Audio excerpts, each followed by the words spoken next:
Today on Conversations That Convert, we're going to talk about a builder's guide to recession-proofing your business and review how to predict, prepare for, and persevere through a recession. Let's get started. Welcome to Conversations That Convert. Every week, we'll spend about 10 to 15 minutes tackling relevant lead generation, marketing, and sales topics for remodelers, home improvement companies, and home builders. Conversations That Convert is brought to you by Builder Lead Converter, your perfect sales assistant. And now, here's Rick and Diana. Diana, welcome back. You look wonderful. Thank you. Thank you. It's good to see you again. Good to see you How too. are you? Yeah, it's been a couple of weeks. I'm doing well, thank you. Nobody has COVID in our house, so that's always a positive. Good. That's good. And I know you've been kind of a long hauler as it's been recovering from COVID. And are you still getting better each and every day? Yes, I'm getting better and better. And now I have this thing on my throat. So I consider this like a recovery, but it's part of the recovery. Part of the recovery. You sound more distinguished. So Yes. that's we'll call it a positive here. Yes, it makes me unique. So you can recognize my voice. You are definitely unique. Absolutely. We love having you on the show. Thank you. So Diana, what are we talking about today? So today we start a new series, how to prepare ourselves for recession. And here we have for you a guide. And of course, we have some proof of things that are tested and things that can work. And we will learn how to predict, how to prepare, and how to persevere in the same time. So 3 things. And that's part of our guide to recession. Absolutely. This is something that has come up probably in the last, I would say 60 days. Now it's July 2022. We started noticing the market was cooling off in May as interest rates started to go up. And so we noticed that with the Fed continuing to talk about raising interest rates, with inflation going up and up and up, potentially we're starting to see some layoffs happening right now too. Actually, not potentially, there are layoffs happening as we speak. And so in a recession, the 2 key indicators we get are our gross domestic product, or our output as the economy goes down, and unemployment goes up. And so you kind of create this X, if you will. And that's what we're starting to see right now. So we're going to really be focusing on a housing recession. And you've got inflation going up, interest rates are going up. That takes a lot of buyers out of the market. The economy some people say maybe you're already in a recession. So we don't know that yet. We're still waiting for the second quarter numbers to come out to find out if we've had 2 consecutive quarters in a row where we've had a negative gross domestic product as far as growth. If that's the case, then the economists say, yep, you're in a recession. But we're specifically going to look at what a builder can do to minimize the effects of a slow market, which is essentially what's happening here. So we can say we are in the middle of the recession. We can say it's officially. We potentially are. We'll find out here as soon as the numbers come out for the second quarter. But who's your favorite car manufacturer, Diana? Well, you know who that is because I have an electric car, but honestly, I really admire what Tesla and Elon Musk did with the cars. So yeah, I think I can say that. And I read his books and his biography, so I like his style. He's a pretty amazing guy. So richest man in the world, not afraid to speak his mind. And he came out actually a few months ago and he talked about, we are going to go into a recession. And he already took some steps, as we'll discuss today, with Tesla. But he comes up with what's called a PPP strategy, is where you predict, prepare, and persevere. So it's a nice, simple strategy that we can use. And so we're going to take and apply this strategy for builders. What builders can look at to predict, what they can do to prepare, and then what they can do to persevere. And we'll be rolling out these ideas over the next 6 weeks as we go through this series.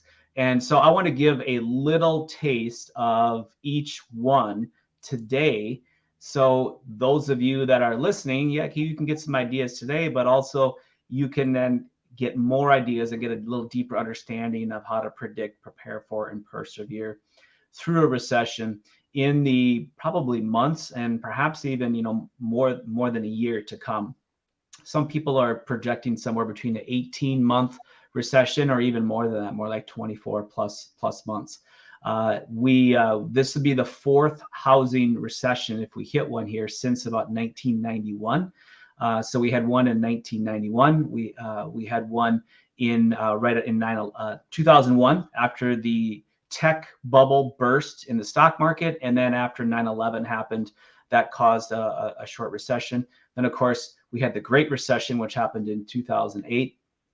We had a really short one. It's kind of even hard to call it a recession in 2020. That was really self-induced though. That was because of the government shutdowns that happened in early 2020. So it was about a 2-month recession. That's when we saw unemployment, just skyrocket but that was really not a natural recession. It was a government imposed recession. So that one, I don't know if we would call it that.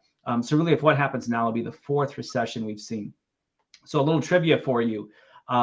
What is the longest amount of time between recessions that we've ever seen in the United States, Tiana? Now I know you may not know this, but take a guess. The longest amount of time, how many years is the longest amount of time that we've seen between one recession and the next?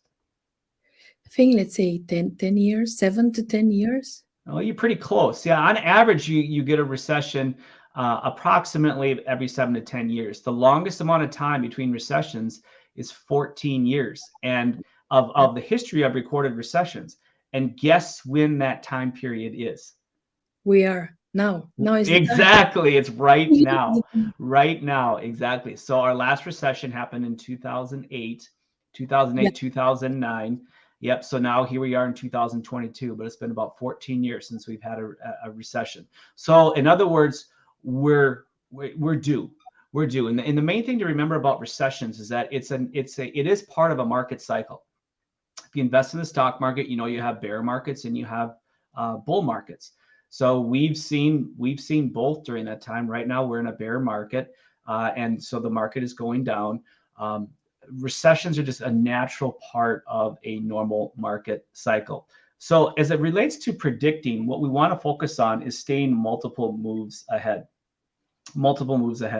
So because a recession is part of a market cycle, it means just like when you're planning when times are good, you need to plan for when times are not so good. And that's what we will focus on right now. And that's what we're going to get into our prepare section, and then ultimately our persevere. So think of a recession as like a volcano. Prior to a volcano erupting, there's lots of things that happen underground, right? I mean, there's all sorts of movements and things that are happening. And so we call these indicators. So as part of predicting a recession, we want to look at indicators. And so for housing, there are 6 indicators that we look at. These are going to vary a little bit from, say, what's going to happen with a normal economy, because we can have housing recessions when the economy is performing well. We can also have the housing market do well when the economy is performing poorly. So we're going to take a look at it from purely a housing standpoint. But there are 6 indicators that we can look at. That's to understand if trouble is brewing beneath the surface. So the first one we look at is interest rates. Then then housing inventory, so supply and demand.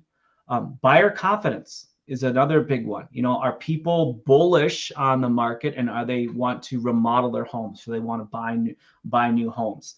So buyer confidence is a big one. Unemployment, we look at. Inflation is the 5th one, and then finally the last one is all real estate is local. So when it comes to that, with local being real estate, the main thing we look for in a recession is we look at migration patterns. So do you have more people moving out of your area or more people moving into your area? So there are certain areas that are going to attract people, and that's gonna put more demand. So that particular location might do better than say a location that has more out migration, or there's more people moving out than there are in. So you've got less demand, supply goes up, and then that causes prices to fall with a slower housing market. So those are the 6 things that we look at. And so the key point is we want to think in terms of what will be versus what is. We want to, again, stay multiple steps ahead as we're predicting this. So what will happen versus what is. And that's what it all comes down to, your plan for preparing and persevering through a recession. So these are simply just there to tell us there could be trouble brewing on the horizon. Anything else you want to add, Diana or Diana? I think it's so what you're saying is that it's nothing wrong with this period. So it's natural, it's normal, and I think it released the pressure that it's not something, let's say, that we can panic us. It's normal, and it's part of the natural cycle. Every 10 to 14 years, we can prepare in advance, for example, right now for the next 14 years and enjoy it, and actually enjoy this cycle. And that's a really good point, because in any market, there's opportunity. Anyone can do well in a good market. Literally anyone can do well, but there are only a select few businesses builders that will really do well in a poor market or a recessionary market. So this is where you really can grow your business and find opportunity. I think even more so than a good market, because you have less competition. Yep, absolutely true. So let's move on to prepare. Yeah, let's prepare. Let's prepare, right? So prepare is simply getting ready for what's ahead. So when it comes to preparation, there's really 4 things that you want to look at for going into a recession. And the first one is you want to put any big risks on pause. So any decision that you would make for your company, or that you would make, say, based on a personal basis. So for a company, I might look at, if I'm looking at making a big land acquisition that's going to potentially cause vulnerabilities for my company, I might want to put that on pause. Same thing for if I'm going to expand, maybe make some hires where I'm going to have a lot more overhead. I want to look at that as a risk to my company and put that on pause. But any sort of big risk for your company, you want a capital expenditure, if you will, put that on pause. And also I can look at that from a personal standpoint. Is now a good time where I should be going out and financing a new car, spending $70,000 on a new car, or going out and mortgaging myself on with a new house, or taking on something that would cause me to be vulnerable. The second key point is to cut back on superfluous. We were just trying to pronounce this correctly before this. Superfluous spending. I'm probably not pronouncing it correctly, but you know what I'm talking about. Spending money on things that you really don't need, things that would be considered luxury items. Number 3 is to reduce costly overhead. And I think one of the things we're going to look at here is that when you're looking at your company right now, if you have employees that are underperforming, this is probably the time to let them go, because obviously we can reduce our overhead, but those employees also put your company at risk. And then the 4th one is to avoid any high interest debt, or really any interest in general, as much as possible. So cash is king. You've heard that before. In a recession, that is never more true. I like All that. right. Cash is king. I like that. Cash is king. Cash is king. And you know what? In those businesses that do have cash available to them, when the market goes down, there's going to be opportunities to actually make purchases for assets at well below market value. And that's really where you make your money. I remember when the market crashed in 2008 and there was land everywhere that banks were trying to unload land. I remember one developer here who had a lot of cash, and he went in and he bought up lots of land for pennies on the dollar. And, he made millions of dollars doing that. Very, very shrewd investor. And that's what it takes, is just to be disciplined with that. So should we talk about persevering to the last one? Yes, let's move forward and persevere. So for persevering, this is all about, like you mentioned it before, it's a natural cycle. So we plan for good times. Now we want to plan for not so good times. So for the companies that are able to plan and execute during a recession, those are the companies that are going to persevere and they're going to get ahead. So this is looking for, not only survival, but also opportunity. If you're prepared well and you can weather the storm, you're going to come through it relatively unscathed. And that's going to create opportunities for those businesses that don't come through it. So this is a great time, for perseverance, to be looking at, buying out other companies where, companies that are going out of business, looking for, again, land opportunities, looking to acquire companies or maybe merge with other companies where you can, bring in that book of business. So we'll be talking about specific things here coming up in August on ways to persevere. But a couple of key points here is, number one, I think we want to operate as if we're already in a recession. That's the key, is to look at, we're already in a recession. So what would you be doing differently? So start with that mentality. And then number two is, the antidote is, we don't want to fix problems. We want to prevent problems. So don't wait for the problem to happen. Go out, plan and execute so the problem never happens in the first place. And so that's going back to the preparation aspect of this. So what we're going to be doing, Diana, over the next 6 weeks is, next week we're going to talk more about predicting and getting into those housing indicators and where you can grab that data. And I'll share that with you, and also how to calculate that data for your local market. Then we'll start getting into the preparation aspect of it and how you can prepare. We'll spend a couple of weeks on that. And then finally, we'll look at the perseverance part of it. And that's really where, how can you get ahead after you get through the recession, even during the recession? How do you get ahead and set yourself up so that you can not only take market share now and you can capitalize on opportunities, but then you can use that to springboard your business when the market rebounds and you've got more demand for your homes or your remodeling services. I'm looking forward to those weeks. Sounds very interesting, and I will also apply it. So what you're saying, stay alert and see the opportunities so that you can act fast and see what's around you. Absolutely. Yep. There's always, the glass is half full, right? Yes. Yeah, we can be complaining about what's happening with the market, or we can be excited knowing that, hey, the market is going to contract. It's going to change. This is an opportunity for me to get ahead of my competitors and be able to build the type of business that I've dreamt of building. I'm excited about the next month and the next period, and I'm confident everything will be in exact order for everybody.